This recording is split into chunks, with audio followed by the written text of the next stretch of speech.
자, 다음은 등비수열에 대해서 알아보도록 하겠습니다.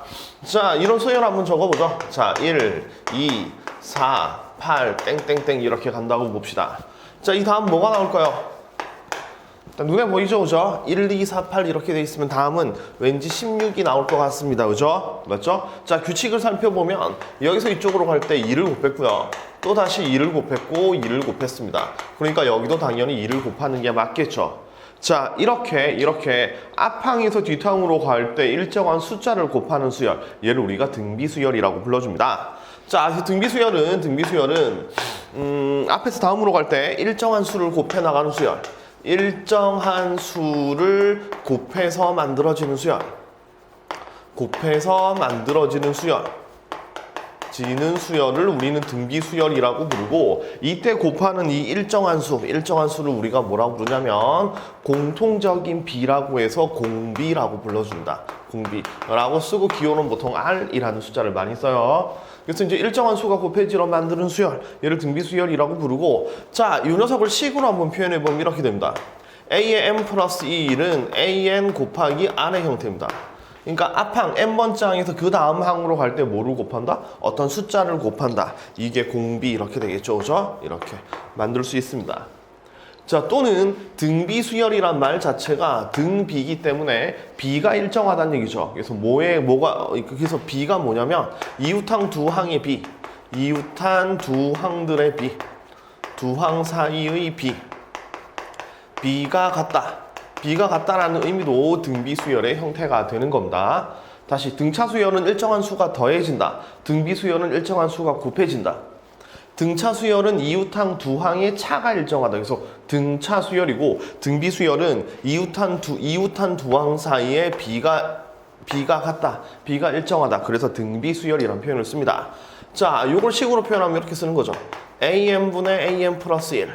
자, 이 나눗셈 비율이 R로 일정하다 이렇게 쓰면 이것 또한 등비수열을 표시하는 형태가 되는 겁니다.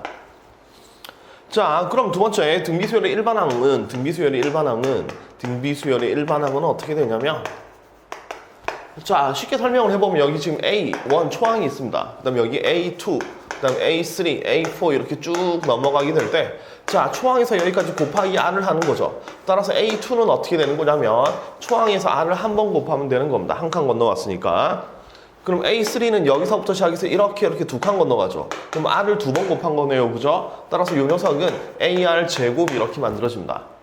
자, A4는 여기서 또다시 한 칸, 두 칸, 세 칸 건너갔으니까 R을 세 번 곱하죠. AR 세제곱 이렇게 되겠죠. 따라서 우리가 느낄 수 있는 건 뭐냐면 일반항 AN, 등비수열의 일반항 AN은 초항 A에서 출발을 해서 공비를 n-1번 곱하면 되는 겁니다.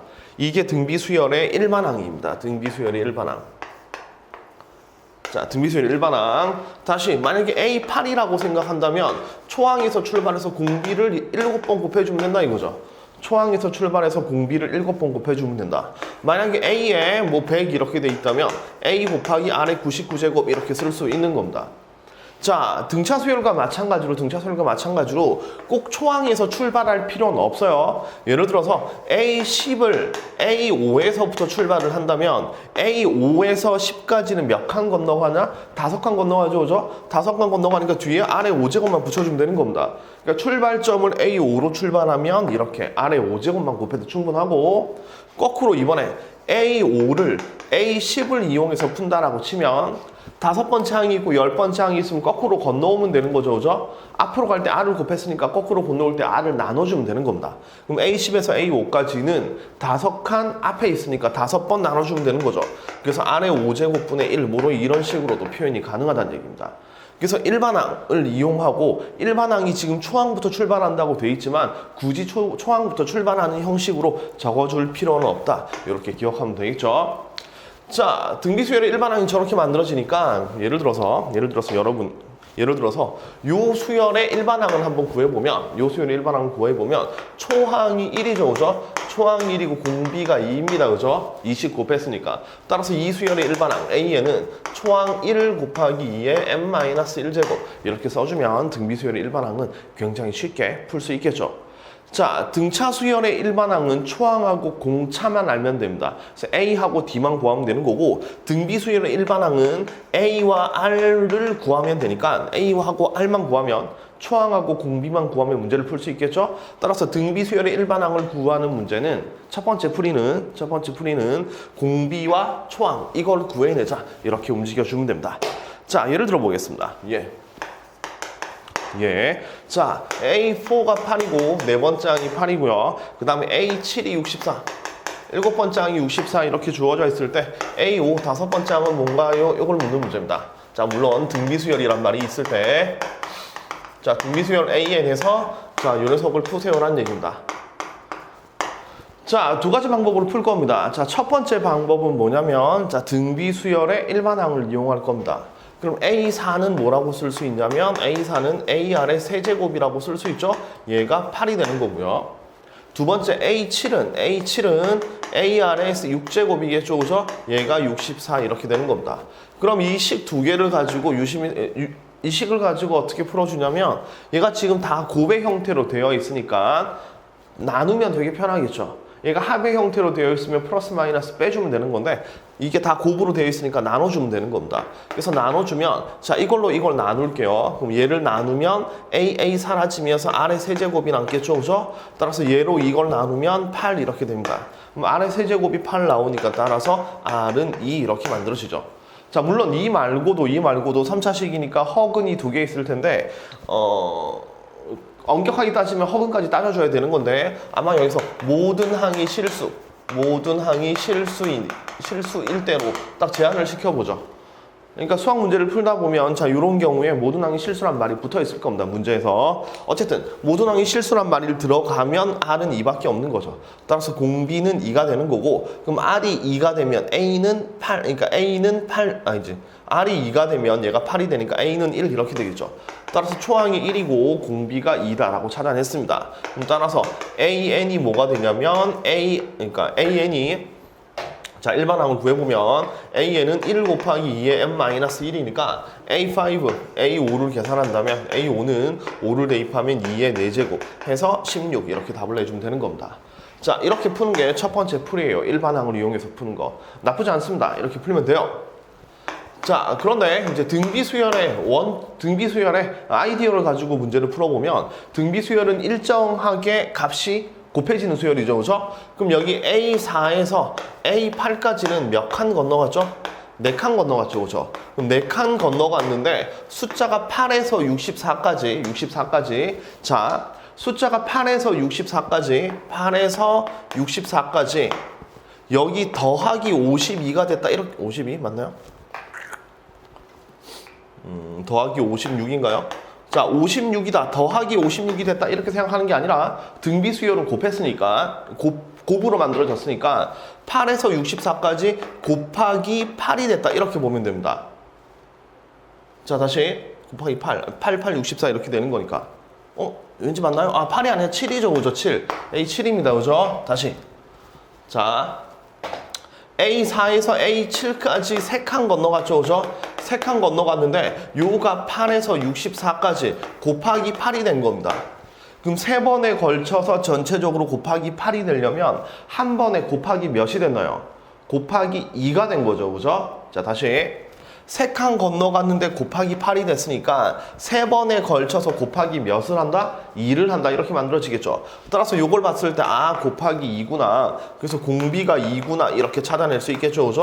공비가 2구나 그래서 공비가 2인 걸 찾아내면 우리가 여기 A5, A4가 8이라는 거 알고 있죠. 그죠? 그럼 A4에서 A5까지는 한 칸 건너가면 되겠죠. 한 칸 건너가면 되니까 그러니까 네 번째 항이 8이기 때문에 다섯 번째 항 A5는 여기 써있던 공비 2를 한번 곱해줘서 A5는 결국 16이다 이런 결론을 낼 수 있는 겁니다.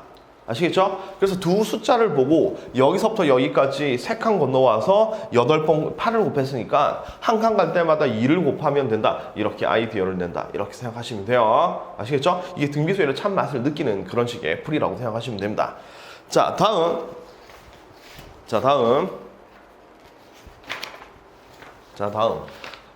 세 번째 공비 찾기를 한번 해보죠. 공비 찾기.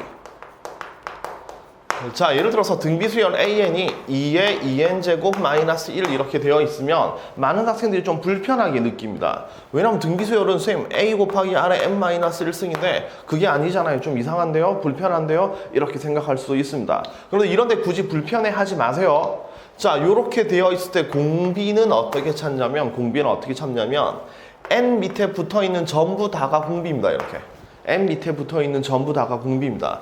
이걸 쭉 한번 나열을 한번 해보면 A1 첫 번째는 1을 대입하면 2의 1제곱이니까 2 이렇게 되겠죠. 그죠? 두 번째 n에 2를 대입하면 2의 세제곱이니까 8 이렇게 되고요. 자, 세 번째 또 다시 한번 3을 대입하면 2의 5제곱이니까 32 이렇게 만들어지죠. 그럼 이쪽으로 넘어갈 때 곱하기 4가 됐고 곱하기 4가 됐으니까 공비가 4다라는 결론 내릴 수 있는 겁니다. 근데 이 상황에서 공비를 한 방에 찾아낼 수 있는 방법이 m 밑에 붙어있는 수 전체를 보는 겁니다. 따라서 2의 제곱이 공비구나. 따라서 얘는 공비가 4구나 라고 찾을 수 있겠죠. 그죠? 공비가 4 이렇게 찾아낼 수 있고 초항은 n에 1을 대입하면 됩니다. n에 1을 대입하면 초항은 뭐가 나오냐면 n에 1을 대입하면 2 이렇게 만들어졌죠. 그죠? 맞죠? 그러면 요 수열은 자, 초항이 2고 공비가 4니까 2 곱하기 4의 n-1제곱이라고 쓸 수 있는 겁니다. 자, 요렇게 써 있는 거랑 요렇게 써 있는 거랑 요렇게 써 있는 거랑 네모 다시 한번 제거시켜 볼게요. 자, 많은 학생들이 이렇게 써 있으면 마음이 편안해지고 이렇게 써 있으면 불편하게 느낍니다. 그런데 그럴 필요가 없다는 말씀을 좀 드리고 싶어요. 자, 다시 우리가 필요하면 공비랑 초항은 언제든지 찾아낼 수 있으니까 이렇게 되어 있어도 굳이 불편하지 않게 그러니까 이렇게 되어 있는 걸 굳이 이렇게 바꿔서 쓸 필요 없다라는 것.